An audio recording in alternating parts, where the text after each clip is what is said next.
수진 얼음처럼 차가운 목소리, 칼날처럼 날카로운 눈빛. 엄마, 이게 도대체 뭐예요? 왜 우리 부부한테 한마디 상의도 없이 민준이 등록금을 마음대로 내신 거예요? 그날 저녁 삼간집 안은 이상하리만치 조용했다. 식탁 위에서는 숟가락이 도자기 그릇을 살짝 스치는 소리만이 공허하게 울렸다. 김치찌개 그릇에선 아직 김이 모락모락 피어오르고 있었지만 아무도 젓가락을 들지 않았다. 희미한 노란 전등 불빛이 식구들의 얼굴에 감출 수 없는 긴장감을 드리웠다. 은옥은 식탁 한쪽에 가만히 앉아 마른 두 손을 깍지 끼운 채 식은 밥그릇만 내려다보고 있었다. 갑자기 수진이 외투 주머니에서 종이 한 장을 꺼내 식탁 위에 세게 내려쳤다. 정적을 깨뜨리는 듯한 날카로운 종이 부딪히는 소리에 은옥은 움찔하며 입술이 떨렸다. 눈이 동그래지고 탁자 밑에 손이 가늘게 떨렸다. 은옥 작고 떨리는 목소리. 그냥 아이 도와주고 싶었을 뿐이야. 등록금을 못 냈다고 너희한테는 차마 말을 못 하겠다고 해서. 재호 젓가락을 탁 내려치며 날카로운 목소리. 엄마, 이게 무슨 짓이에요? 우리 집 사정 엄마도 알잖아요. 엄마 그랬다간 우리가 애 앞에서 무슨 나쁜 부모 되는 거잖아요. 수진 팔짱을 끼고 턱을 치켜들며. 엄마는 늘 손주가 자식보다 더 소중하죠. 우리도 이리저리 빠듯하게 사는데 등록금에, 빚에, 집세에 돈을 쓰실 거면 말 한마디는 하셨어야죠. 은옥은 고개를 푹 숙였다. 거친 숨이 가빠지고 탁자 밑에 손은 해진 옷자락을 꽉 움켜쥐었다. 김치찌개의 냄새가 갑자기 목을 메이게 했다. 그녀의 시선은 낡은 나무젓가락에 고정되었지만 눈물이 맺혀 흐릿하게 보였다. 은옥 억지로 미소를 지으며 떨리는 목소리. 미안하다. 그냥 애가 친구들한테 창피할까봐. 다른 뜻은 없었어. 재호 손가락으로 식탁을 두드리며 단호한 목소리. 다음부터 이런 일 하지 마세요. 우리 생각 안 하고 돈 쓰시면 대체 누구 생각해서 쓰시는 건데요. 잊지 마세요. 이 집에서 엄마 챙기는 거 우리예요. 식탁 위 공기는 얼어붙었다. 민주는 옆자리에 앉아 숟가락을 내려놓고 고개를 푹 숙였다. 할머니를 힐끗 바라보다 눈이 마주칠까 급히 고개를 돌렸다. 은옥의 가슴 속엔 억울함과 서러움이 목끝까지 치밀어 올랐지만 꿀꺽 삼켰다. 눈물이 왈칵 쏟아지려 했지만 이를 악물고 참고 또 참았다. 목이 메어 한숨조차 내쉬지 못했다. 그 순간 은옥은 자신이 낡은 지갑처럼 느껴졌다. 뒤집혀 텅 비워지고 이제는 마지막 남은 돈 한 푼 꺼낸 죄로 꾸지람을 듣는 그런 지갑. 희미한 전등 불빛이 그녀의 희끗희끗한 머리칼과 주름진 얼굴을 비쳤다. 그 주름 속에 서러움과 아픔 그리고 마음속에 메아리치는 질문이 숨어 있었다. 나는 이제 그저 돈 주머니일 뿐인 걸까? 식사는 침묵 속에 계속되었다. 벽식의 초침 소리만이 뚜렷하게 들리며 또 한 번 이 집안에서 자신이 얼마나 외로운지를 일깨웠다. 밥상이 치워질 때까지 누구도 더 이상 말을 하지 않았다. 은옥이 조심스럽게 그릇을 거두는 소리만이 정적 속에 울렸다. 재호는 먼저 자리에서 일어나 거실로 성큼 걸어갔다. 슬리퍼를 질질 끄는 소리가 무겁게 공기를 갈랐다. 수지는 고개를 숙인 채 은옥을 마지막으로 슬쩍 보고는 한숨을 내쉬며 민준을 안고 방으로 들어갔다. 방문이 닫히자 집안에는 벽시계 소리와 자신도 모르게 내뱉은 한숨 소리만이 남았다. 은옥은 떨리는 손으로 그릇을 하나하나 모았다. 찬물에 손이 오그라들고 쭈글쭈글한 손가락이 더 움츠러들었다. 그녀의 눈은 그저 물줄기만 멍하니 바라봤다. 그 물이 오늘의 온기를 함께 씻어내는 듯했다. 그릇을 닦고 식탁을 치우고 부엌 구석구석을 정리했다. 수십 년 몸에 밴 익숙한 일들이었지만 오늘은 하나하나가 무겁기만 했다. 가슴속도 뭔가 저리게 아팠다. 그릇을 치우다 숟가락 하나를 주우려 허리를 숙였다. 일어설 때 잠시 어지러워 부엌 한켠을 짚었다. 그 순간 눈길이 오래된 달력에 닿았다. 수증기에 번진 그 달력 한켠에는 그녀가 손수 적은 작은 글씨가 보였다. 연금 나오는 날 민준이 우유 사기. 하지만 이제 우유는 살 수 없었다. 막 들어온 연금은 이미 거의 다 나가고 주머니엔 잔돈 몇 푼뿐이었다. 그녀는 한숨을 내쉬었다. 창틈으로 스며든 찬바람에 몸이 절로 떨렸다. 삐걱이는 슬리퍼를 끌며 방으로 향했다. 작은 나무 침대와 다리 하나 부러진 낡은 옷장, 창가에 붙은 작은 나무 책상뿐인 방이었다. 은옥은 침대 끝에 앉아 주름지고 마른 두 손을 바라보았다. 엄지에서 피 한 방울이 맺혔지만 더 이상 상처를 감쌀 힘조차 없었다. 창밖에서 스며든 달빛이 그녀의 주름진 얼굴을 흐리게 비쳤다. 그녀는 멀리 희미한 지붕들을 바라보았다. 이웃집에서 들려오는 웃음소리가 더욱 서글프게 했다. 똑같이 어머니이고 할머니인데 어쩌다 이렇게 다를까. 눈길은 책상 위 낡은 철제 상자에 멈췄다. 그 안에는 등록금 영수증, 오래된 병원 진료 영수증, 빛바랜 아이들 사진이 담겨 있었다. 그녀는 살며시 손을 얹으며 가슴속이 저며왔다. 그 밤 기억이 불쑥 밀려왔다. 그저 사랑하면 자식도 영원히 자신을 사랑해 줄 거라 믿었던 그 시절로. 그 밤 은옥은 달빛 아래 세월과 걱정과 긴긴 밤이 새기고 간 주름진 얼굴로 가만히 앉아 있었다. 창밖으론 찬바람이 울부짖듯 불며 그녀의 마음을 더욱 시리게 했다. 은옥은 책상 구석을 바라보았다. 그곳엔 오래되어 녹이 쓴 낡은 철제 상자가 놓여 있었다. 그 안에는 세상에서 가장 소중히 여기는 것들이 담겨 있었다. 어릴 적 자식의 사진 몇 장, 옛날 등록금 영수증, 아이가 어릴 때의 진료 기록들, 그 누구도 기억하지 못하고 이제는 자신만이 소중히 여기는 그 종이 조각들. 은옥의 떨리는 손이 조심스레 상자 뚜껑을 열었다. 그 순간 작은 사진 한 장이 바닥에 떨어졌다. 그건 재호가 5살 되던 해 그녀가 한 달 내내 허리띠를 졸라매고 겨우 사준 작은 나무 자동차 옆에서 해맑게 웃고 있는 모습이었다. 은옥은 사진을 손에 쥐고 얼굴 가까이 가져갔다. 눈물이 더는 참을 수 없다는 듯 솟구쳐 시야가 점점 흐려졌다. 그날들의 기억이 또렷하게 되살아났다. 재호가 3살 때였다. 남편은 병으로 갑자기 세상을 떠났다. 그날부터 그녀는 온 집안을 혼자 떠맡아야 했다. 이른 새벽, 찬 이슬이 내리는 시장으로 나가 무거운 채소 다발과 생선 건어물 바구니를 이고 다녔다. 손은 터지고 피가 배어나왔지만 입술은 꽉 담은 채 참으며 단 몇 푼이라도 더 벌어 아들에게 사탕 하나, 새 신발 한 켤레를 사주고 싶었다. 어느 겨울밤, 살을 애는 추위 속에 재호가 갑자기 고열에 시달렸다.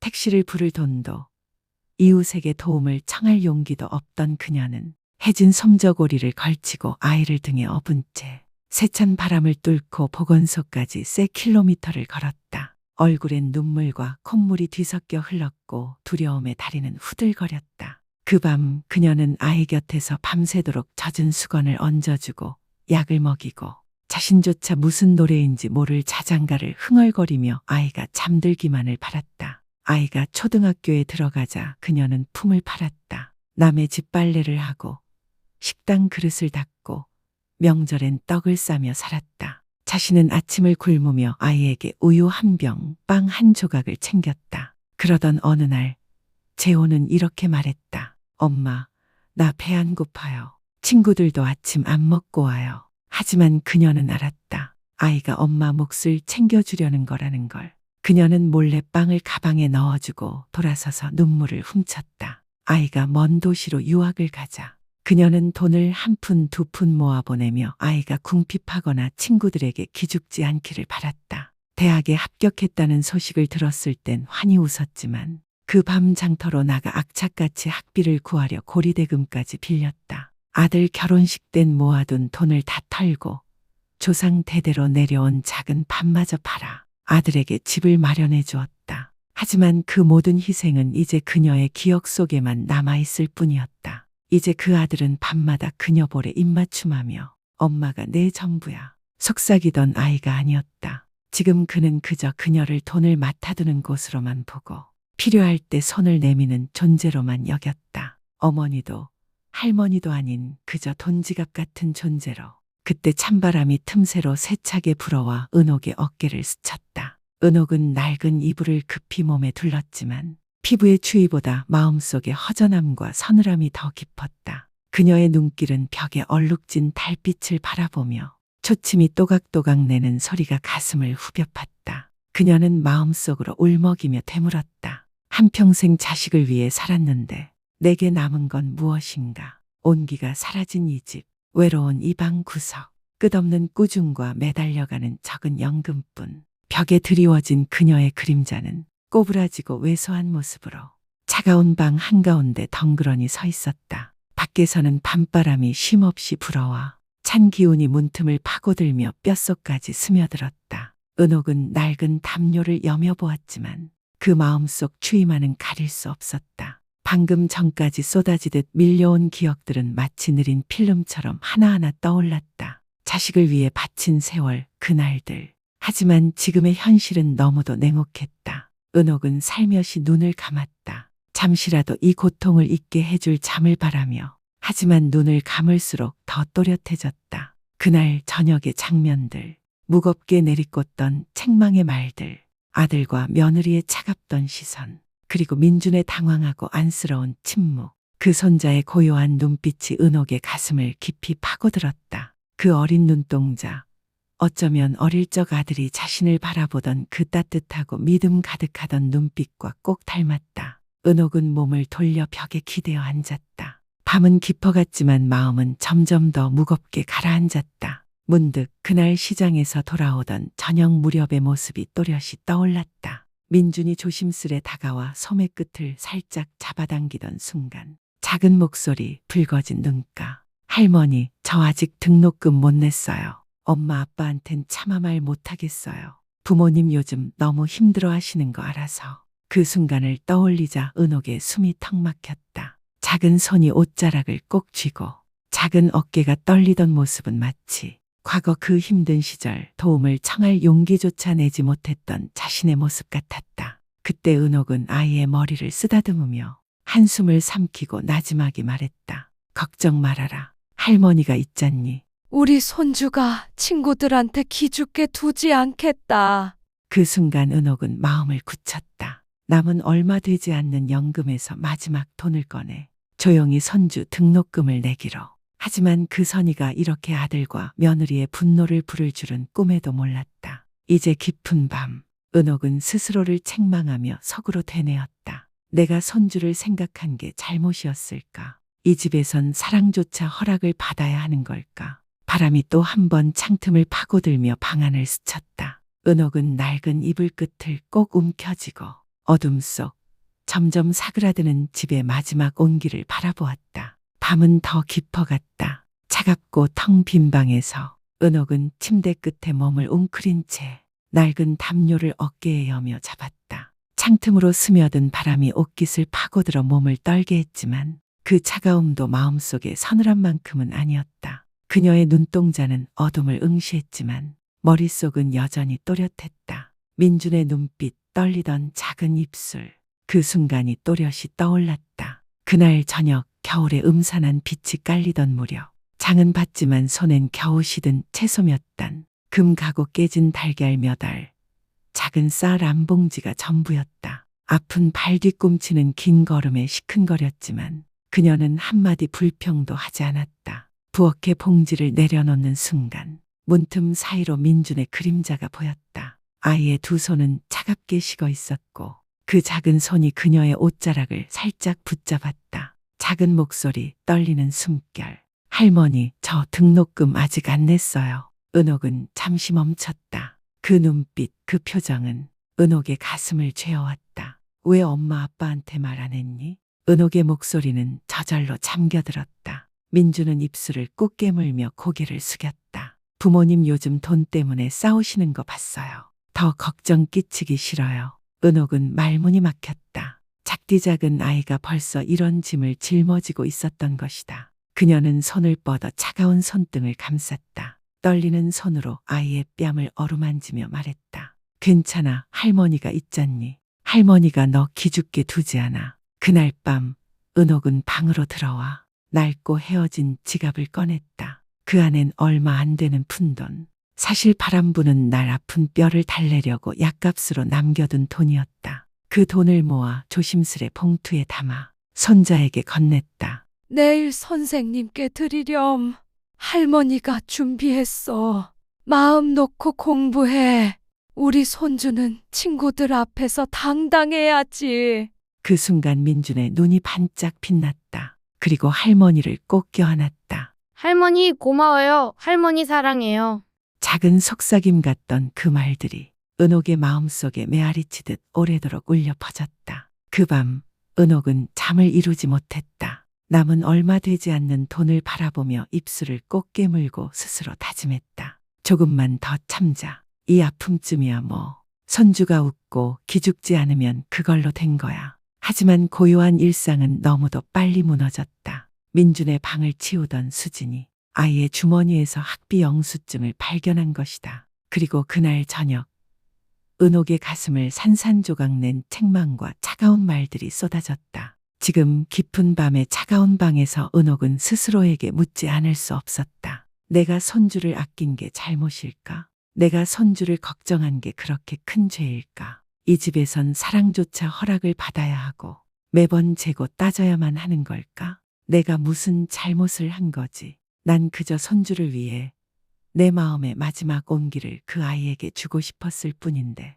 밖에선 찬바람이 지붕 위로 울부짖듯 스쳤다. 창가에 희미한 달빛이 등 굽고 여윈 은옥의 그림자를 방 안에 들이웠다. 그녀는 소리 없이 아픔을 끌어안은 채 밤의 어둠 속에 홀로 앉아 있었다. 방 안은 숨죽인 듯 고요했다. 밖에서는 낡은 지붕 위를 스치는 겨울 바람 소리만이 애잔하게 울렸다. 은옥은 침대 끝에 앉아 낡은 이불 끝자락을 꽉 움켜쥐고 텅 빈 어둠을 멍하니 바라봤다. 그리고 그 속에서 끝없이 울려 퍼지는 질문들. 내가 대체 뭘 잘못한 걸까? 손주가 기죽지 않게 하려던 마음이 그렇게도 잘못된 거였을까? 평생 내가 살아온 이유가 바로 자식과 손주를 위한 거였는데 왜 지금 이 마음조차 의심받고 책망받아야 하지? 낡은 시계의 초침 소리가 방 안을 가득 메우며 그녀의 가슴을 한 번 더 후벼 팠다.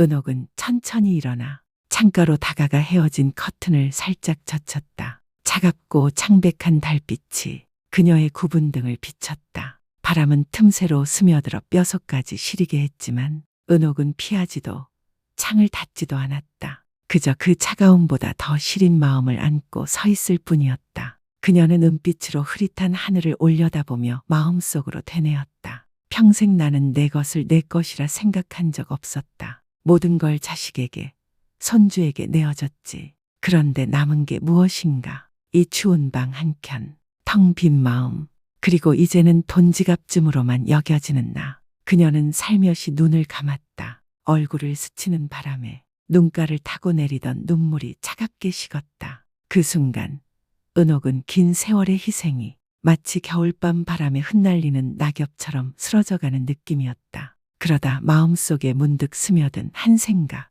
어쩌면 이제는 깨어나야 할 때가 아닐까. 이제는 내 남은 삶을 나 자신을 위해 살아야 하지 않을까. 밤은 여전히 깊고 바람은 여전히 울부짖었다. 그녀는 그저 그 자리에 서서 새벽을 기다렸다. 그리고 처음으로 스스로에게 묻기 시작했다. 이 고통을 나는 얼마나 더 견딜 수 있을까? 방 안은 여전히 어두웠고 창틈으로 새어든 달빛만이 바닥에 옅은 빗줄기를 남겼다. 은옥은 두 손으로 여윈 어깨를 감싸 안았다. 그 손길은 마치 스스로에게 마지막 온기를 주려는 듯했다. 바람 소리가 가슴을 헤집고 아들과 며느리의 날선 말들이 귓가에 또렷이 울렸다. 엄마는 늘 손주만 챙기죠. 엄마 그렇게 하면 우리가 나쁜 부모 되잖아요. 엄마 돈도 이제는 우리랑 상의하고 쓰세요. 그 한마디 한마디가 칼날처럼 가슴을 베어냈다. 은옥의 눈가에 눈물이 맺혔다. 살면서 얼마나 많은 밤을 눈물로 지새웠던가. 아이 열나던 밤, 대학 합격 소식을 듣던 밤, 결혼식이 끝난 밤. 그 모든 눈물이 오늘 밤과는 달랐다. 이건 자식을 향한 사랑이 거절당한 마음이 짓밟힌 서글픈 눈물이었다. 그녀는 스스로에게 물었다. 처음부터 내가 잘못 살아온 걸까? 자식만 바라보고 자식만 위해 살다 보니 정작 나는 어디에도 없게 된 걸까? 머릿속에 지나간 세월이 스쳐갔다. 시장 새벽바람에 터져나간 손등, 밤새 아픈 아이 곁을 지키던 몸, 먹을 것, 입을 것 다 아끼며 내어줬던 마음. 그런데 이제 남은 건 무엇인가? 텅 빈 방 한 구석, 삶의 터전이던 집에서조차 외로운 노년, 그리고 지갑처럼 여겨지는 초라한 몸 하나. 바람이 창을 두드리며 긴 밤을 알렸다. 은옥은 다시 창가로 다가갔다. 낡은 커튼을 젖히고 창백한 달빛 속에 선 자신의 얼굴을 바라보았다. 그 눈빛은 낯설 만큼 단단했다. 마침내 깨달음의 빛이 스쳤다. 그녀는 속으로 속삭였다. 이제 됐다. 은호가. 이제는 너 자신을 위해 살아야 할 때다. 이제는 더는 그냥 주기만 하고 참고만 하고 버티기만 하지 말자. 낡은 시계의 초침 소리가 그녀의 결심에 박자를 맞추듯 또각또각 울렸다. 그 마음은 더 이상 아픔만으로 가득하지 않았다. 그 안에는 처음 느껴보는 결심과 용기가 피어나고 있었다. 그녀는 알았다. 이제는 선택해야 한다는 걸. 그저 그림자처럼 머물며 살아갈지 아니면 작고 조용하더라도 자신만의 평온한 삶을 찾을지. 그날 밤 은옥은 단 한숨도 자지 않았다. 그저 창가에 앉아 달이 지고 새벽빛이 번지는 하늘을 바라보며 오랜 세월 처음으로 스스로를 위해 살아야겠다는 마음을 굳혔다. 새벽이 밝아오고 바람은 잠잠해졌다. 그리고 은옥의 마음에도 조용히 새로운 날이 열리고 있었다. 희미한 새벽빛이 창틈으로 스며들어 수십 년 걱정과 고생에 여위고 마른 은옥의 얼굴을 비쳤다. 그녀는 침대 끝에 조용히 앉아 마른 두 손을 무릎 위에 얹은 채 밤새 몸부림치던 마음의 무게를 이제는 내려놓은 듯 고요했다. 은옥은 천천히 일어섰다. 그리고 익숙한 이 작은 방 안을 둘러보았다. 수십 년을 그림자처럼 몸을 웅크리고 지내던 그 방. 몸을 움직일 때마다 삐걱 소리 나던 낡은 나무 침대. 문짝이 삐걱거리는 작은 옷장 속. 헤어진 옷 몇 벌뿐인 그 옷장. 창가에 붙은 작은 나무 책상. 그 위엔 수많은 밤 고개를 숙여 눈물 삼키던 흔적이 얼룩처럼 남아 있었다. 은옥은 숨을 깊이 들이쉬었다. 그리고 옷장을 열어 낡은 헝겊 가방을 꺼내 해지고 낡은 옷을 하나하나 정성스레 개어 넣었다. 옷을 접을 때마다 그녀는 마치 기억을 접어넣는 듯했다. 아픈 아이 곁에서 밤을 새우던 기억, 손주의 학비를 위해 몇 푼 모으던 기억, 시장 골목에서 고단한 발걸음을 옮기던 그날들. 그녀는 누렇게 빛바랜 종이 한 장을 꺼내 책상에 앉아 떨리는 손으로 글을 적었다. 떨리는 글씨였지만 그 한 글자 한 글자가 은옥의 심장이었다. 엄마는 너희를 원망하지 않는다. 엄마는 너희에게도 너희 몫의 짐과 걱정이 있다는 걸 안다. 그저 더는 엄마를 마지막 의지처로만 보지 않길 바란다. 서로 사랑하며 돈 때문에 집안의 온기를 잃지 않기를 바란다. 엄마는 이제 엄마의 남은 시간을 조용히 보낼 곳을 찾으려 한다. 너희가 잘 사는 것이 엄마의 마지막 소원이다. 편지를 곱게 접어 아침마다 차를 마시던 낡은 찻잔 아래 살며시 놓았다. 그녀는 방을 나서며 좁고 낡은 복도를 바라보았다. 수십 년을 오가며 찍힌 자신의 발자국이 고스란히 새겨진 깨진 타일 위로 새벽빛이 길게 드리웠다. 한 걸음 또 한 걸음. 그녀의 발걸음은 무척이나 가벼웠다. 그동안 짊어졌던 무거운 짐을 하나씩 내려놓는 듯했다. 이제 은옥은 이 집의 그림자가 아니었다. 그저 참고 버티기만 하는 어머니, 할머니가 아니었다. 자신을 위해 용기 내어 나아가는 한 사람, 한 여인이었다. 그리고 어느 시장 근처 허름한 하숙방. 은옥은 그 작은 방 창가에 앉아 있었다. 방 안에는 침대 하나, 조그만 책상 하나, 낡은 나무 의자 하나가 전부였다. 밖에선 아침 시장의 소란한 소리,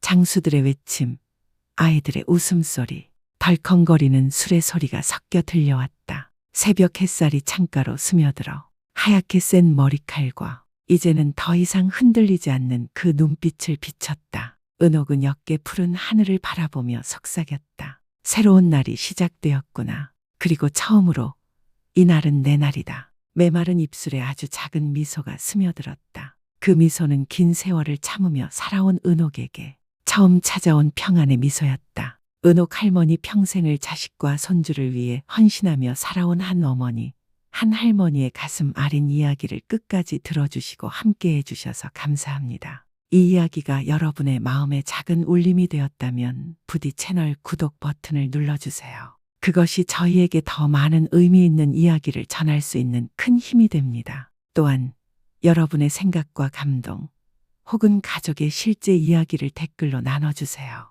그리고 이 영상을 가족, 친구들과 함께 공유하셔서 서로에게 가족의 사랑과 효심 그리고 따뜻한 공감을 다시금 일깨우는 계기가 되길 바랍니다. 여러분의 응원은 저희가 앞으로도 진솔하고 인간적인 이야기를 전할 수 있는 가장 큰 원동력입니다. 진심으로 감사드립니다.